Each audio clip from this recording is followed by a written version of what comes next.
There, welcome to the Lighthouse Sessions. In today's episode, I'm going to talk about systems and how they can help our business. Now, for the record, most of the talk out there is about how systems can help you grow and scale your business.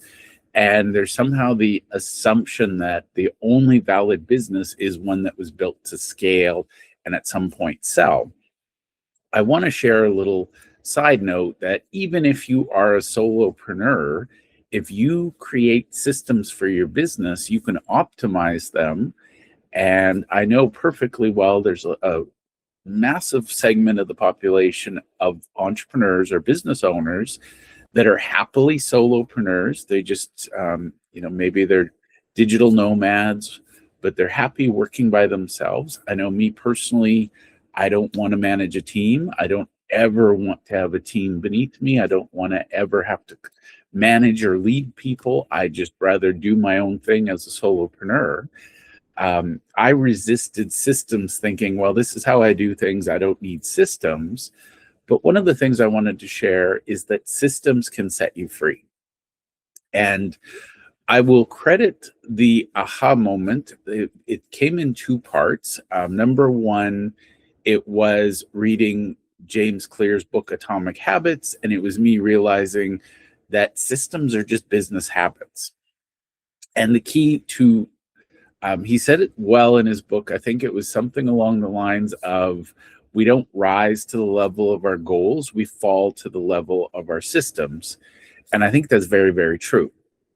The thing about systems, the thing about habits, is we get used to doing them. We don't even stop and think about it. We just do them as a matter of routine. One of the things I do know about some of the solopreneurs I've met, myself included, we do the things we need to do, then we get bored, and then we try to do other things. Having a good system in place to guide you makes sure you get through the stuff you need to do, and then you can play around with other things. So one of the things I try to do is I spend 80% of my time producing and doing the things that I get paid to do. And I spend 20% of my time studying and researching and testing new things. So I have that balance now that I didn't have before, because before I'd go 110% on doing, 0%, actually negative 10% on thinking. And then I'd go 110% thinking and negative 10% on doing. So this gives me some balance. But the key is, and this is where I love the blend of artificial intelligence with human intelligence. I can put in my systems, I can share with my tool of choice is ChatGPT. I share, here's what I'm working on, here's how I do it. Help me identify areas that I could improve. And again, it's my system. I'm an expert at it. I know how it works.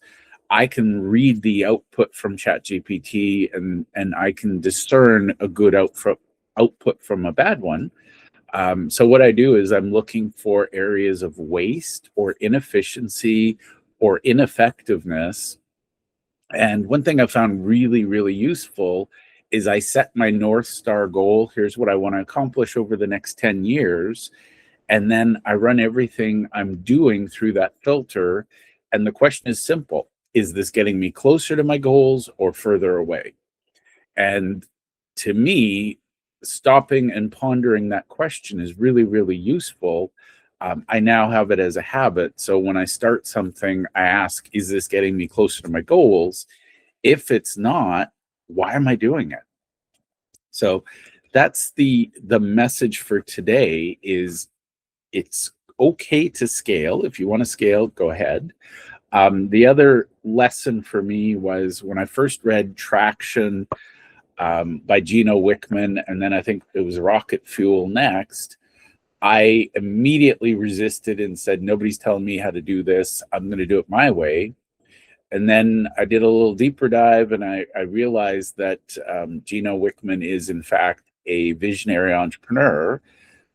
So when I first read it, I went, okay, this is just another case of telling entrepreneurs they need to do less or be less. But then I realized that Gino is, in fact, a visionary entrepreneur like us in the Lighthouse Sessions. And it wasn't something he was doing to us, it was something he was doing for us. And that was when it clicked, reading James Clear, reading Gino Wickman, that the better systems we have, they free us up to do what we're best at.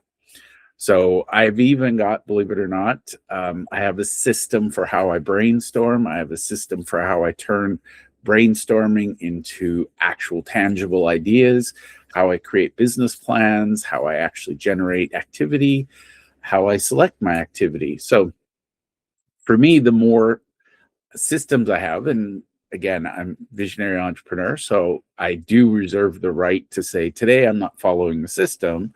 However, I know every time I deviate from the system, I'm going to get results that are less predictable than what I'm hoping for. So I have 1 day a week where I'm allowed to just do whatever I want, just play. And then 4 days a week where I focus on following my systems. So I share that. I hope it helps. Systems do set us free. And if you would like to talk to me about how specifically, I'll be doing some training in the new year. And I'd love to hear your comments on how systems have helped you, or equally valid, how you've resisted systems. And for the record, I share that I resisted them because I want other people to see even the most stubborn denier of systems can become a raving fan. And once you do, it makes your business easier, lighter, more focused.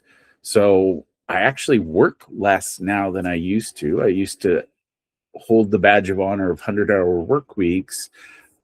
Turns out you can do that for so long and then you fall over with health issues.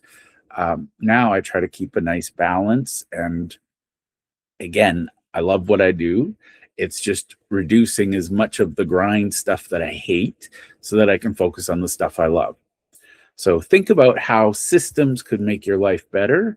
I promise there's a path that helps you if you're willing to look.